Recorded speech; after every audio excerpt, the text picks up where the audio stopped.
Hey, it's Lomentini lit up, and here's what I'm lit up about. If it's possible to be lit up about anything, it's been a heck of a month. It's been a roller coaster ride, and it's not really been going up much. It's been mostly just straight down.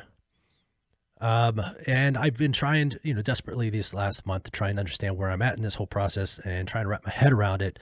So much has happened, and I really want to wrap this up. I don't want to go into it anymore. As far as what happened, if you want to know what happened, go to the podcast dated on the 12th of February on the YouTube channel. Subscribe, please.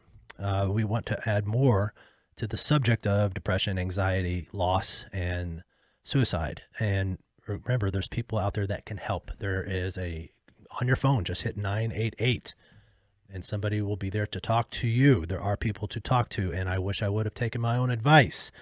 I was listening to people and I was talking to people, but then after I took my little trip down to Destin, I came back and then instead of picking up the phone, I just decided to take matters into my own hands.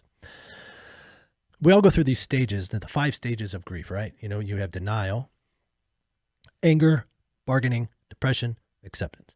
I believe I'm somewhere in between the depression and acceptance right now. And I really don't even want to accept it. I don't want to accept it. I feel like this is a nightmare that I need to wake up from. And I just can't wrap my head around it. But I truly believe, like I've said before, God speaks us through people. And he spoke to me last night through scrolling through social media. And I don't know where this is in the Bible. And maybe one of you guys out there can tell me where this is at in the Bible. But it's the withered fig tree story. And I'll just read this piece to you. Therefore, I tell you, whatever you ask for in prayer, believe that you have received it, and it will be yours. And when you stand praying, if you hold anything against anyone, forgive him, so that your Father in heaven may forgive you of your sins. And that's where I'm at right now. I'm over this. We put the podcast out there that explain what happened. Then we put some podcasts out there about surviving suicide and all the crap in between. And then I put a couple of podcasts out there kind of calling some people back out on some of the heavy criticism that was coming my way. I don't know if it was right. I don't know if it was wrong, but it seemed like it was something that needed to be done, and I'm over it. And so I'm just over it.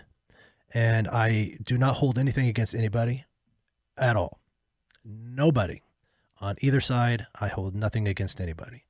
And I just want, like I said, I would do anything to make it work. Any kind of therapy, any kind of counseling, anything. Sacrifice myself in front of the family and whatever I've got to do, I would do it. Whether or not that's something that can be happening, I don't know. But I'm not the only one that's going through these 5 stages. Other people are going through them too. And on the other side of things, hundreds of people are telling her what to do. So it's a losing battle on my end, and all the talk in the world is not going to do anything. So it's really just a matter of prayer. And for me to put it in his hands, because that's the only thing I can do at this point, and to be as strong as I can and to learn from this and continue to help others to get through this. That's the only thing I can do right now. So as far as I just want to kind of wrap this up so that the next podcast comes out, we will be talking about some very good issues and some things that I hope that other people can get through. But as far as where I am right now, I don't want to make more mountains out of a molehill. There's been too many ups and too many downs. There's just been a lot of emotion here, a lot of just exhausting energy put toward something that just should have never happened to begin with. There's no doubt. And I hope that these podcasts have helped a lot of people out, because I got a response from one of my dear friends, and he said someday someone, and it probably already happened, will hear your podcast and it will hit home to them. That's why I think it is so awesome about you being so brutally honest in those podcasts. Yeah, it was a tricky thing for me to be so brutally honest, and it's been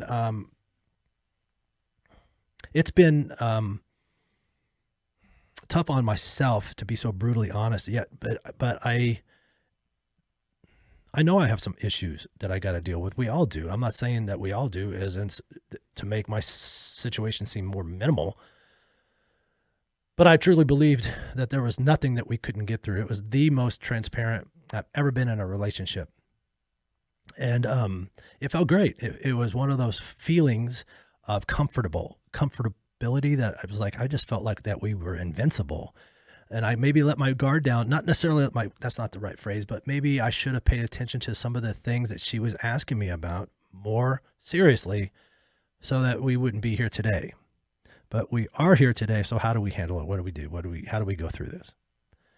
So those are the big questions. I had some people asking me about some things that are coming up and if I was nervous about them. Yeah, I'm a little nervous because it could change the whole trajectory of my life. And I guess we'll figure that out. But at least I'm above ground at the moment.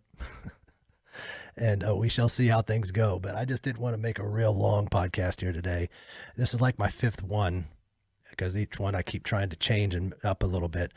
But as far as, if you want to know what's going on, let's wrap this up. And one thing about depression and anxiety, it knows no boundaries. It doesn't care how much money you make. It doesn't care what color your skin is. It will come after you and it will get you. But you got to realize there's people out there that you can talk to. And 988 on your phone is one of them. So I'm going to wrap this up, you guys. And I'll be talking to you guys real soon. Moving forward with our podcast about surviving suicide and all the crap in between, talking about depression, talking about other things that are going on out there. And in realizing, you know what, it takes two to tango. And if the other party's not willing to get on the dance floor with you, then it's you just got to move on. So I don't know what else to do other than move on. Peace out, everybody.